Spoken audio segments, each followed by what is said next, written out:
On day 31, the lamb has been offered. Let's talk about it.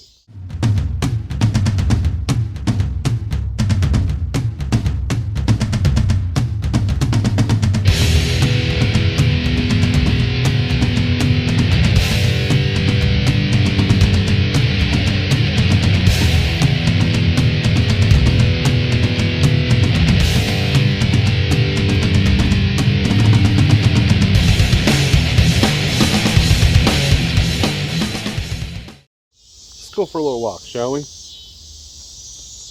So I went to Costco on Sunday and they had this lamb and it was on sale. It was like $15 for a big 5-pound thing. And so it seemed like 5 pounds, maybe it was only 3, I don't know. But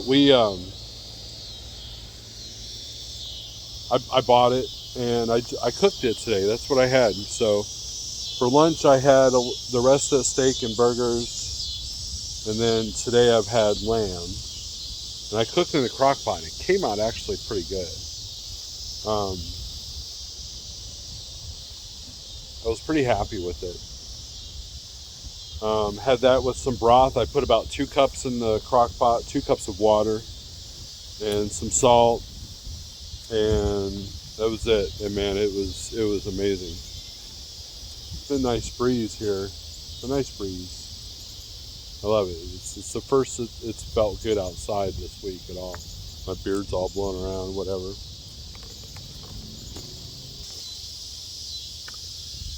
Just hope the wind doesn't blow this stand down.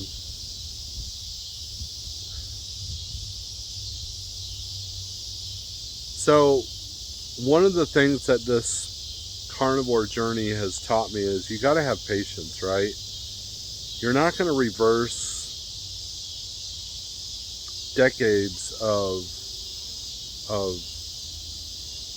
harm. You're not going to erase that in 30 days. I plan to do this for more than 40 days. I'm only doing the video series for 40 days. So let me tell you this is how I grew up, right?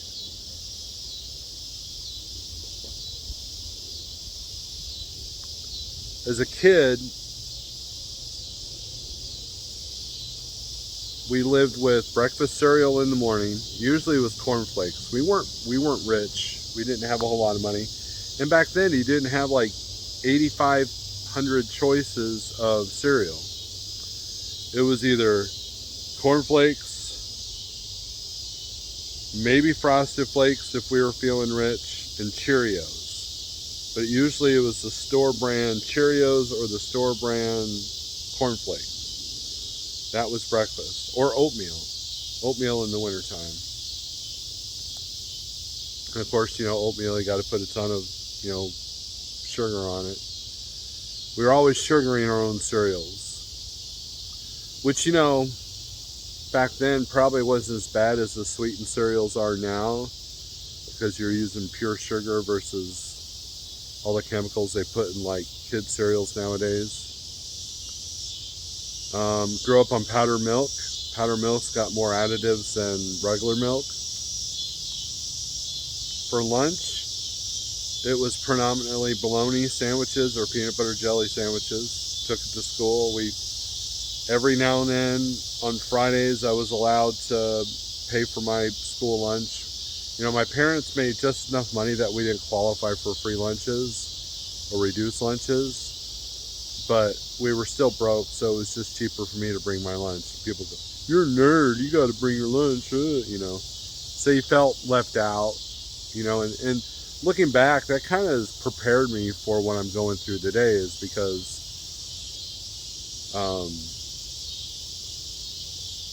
I feel alone sometimes, right? It's like, oh, look at the nerd eating something simple, And then dinner was usually a fried item. My dad liked to fry a lot of things in vegetable oil, corn oil.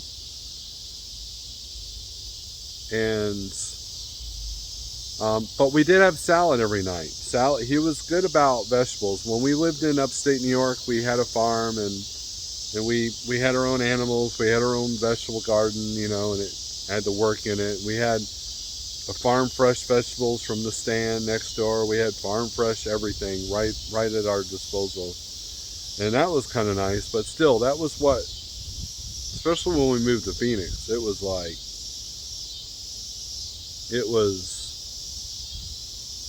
we were broke. I mean, we were broke. We did ramen noodle on some nights for dinner, and peanut butter jelly sandwiches for lunch, and breakfast cereal for breakfast. Now, one time my dad was a truck driver. One time he brought home a case of Frosted Flakes. Oh, we were so sick of Frosted Flakes for having it every day for like weeks. It was crazy. And I look back at all the acne problems that I have, and I look at the depression problems that I had, and I didn't really fight my weight that much because I was very active. I was a BMXer, I was riding my bike, so I was burning a lot of it. You know, you didn't have all the distractions kids have nowadays.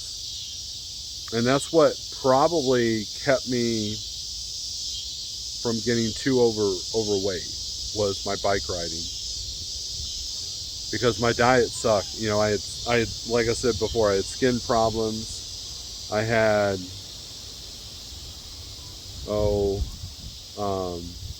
acne. That was my skin problem.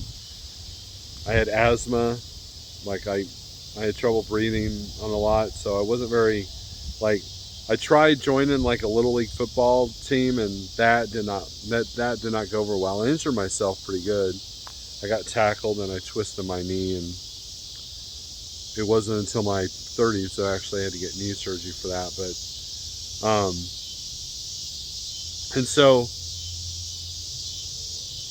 when you completely eliminate all those things, it's a huge shock to your system, and your system's going to react pretty abruptly at first, but then after a while it's going to find a groove and say, okay, this is the new normal. And those bugs are loud, aren't they? And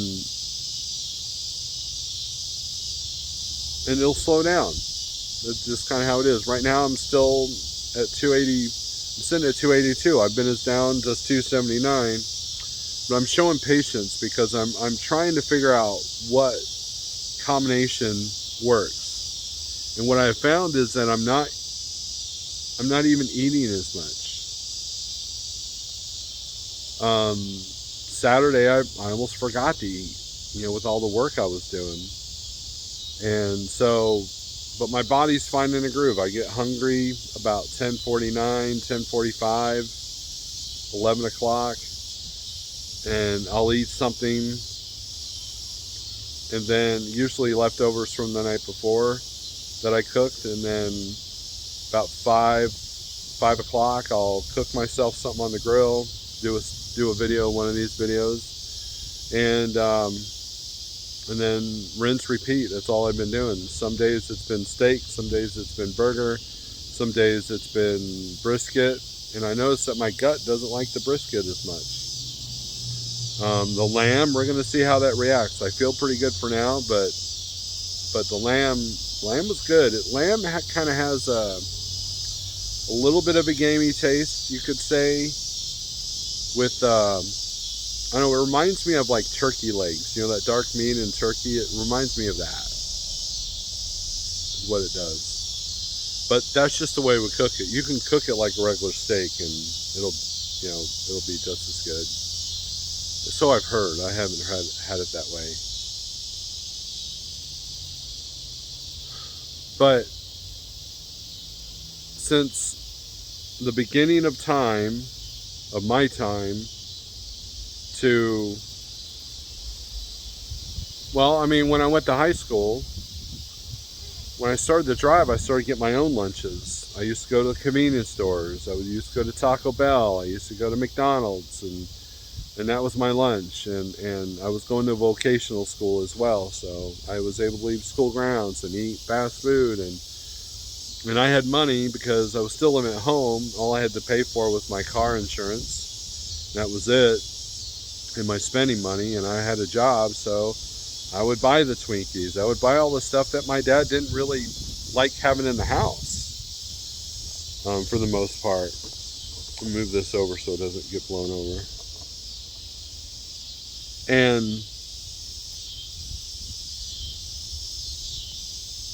that was when my weight gain really started, and I thought it was because I stopped riding my bike. That was the thing. But the reality is, it was the junk food. It was the addictive qualities of this food. And I struggled with joint pain. I struggled with a lot of issues and had to get knee surgery and the whole 9 yards. And it's one of those things where if I knew then what I know now, oh my gosh,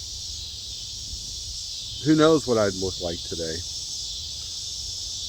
But sometimes you got to fall down before you really learn the lessons. You know, sometimes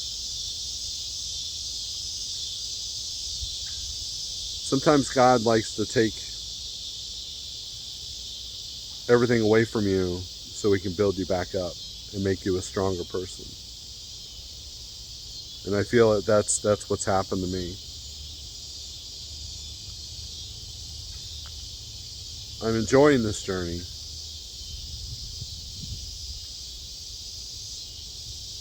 And I'm not telling you what to do. But